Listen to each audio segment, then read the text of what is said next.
दोस्तों IT jam का exam देने जा रहे हो तो ये 4 टॉपिक डेफिनेटली पढ़ के जाना एनिमल बायोलॉजी वाले टॉपिक से। सबसे पहला है जो फिजियोलॉजी वाले पार्ट में आप reproduction, digestion, circulation, nervous system वाले पार्ट पढ़ते हो ना, इनको सुपरफिशियल एक बार देख करके चले जाना, फायदा मिलेगा।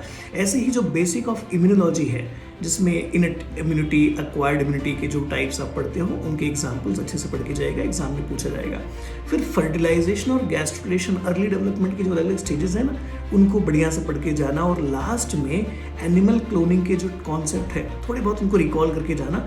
आपको सीधे सीधे यहाँ से क्वेश्चन मिलेगा और स्ट्रेट फॉरवर्ड क्वेश्चन मिलेगा।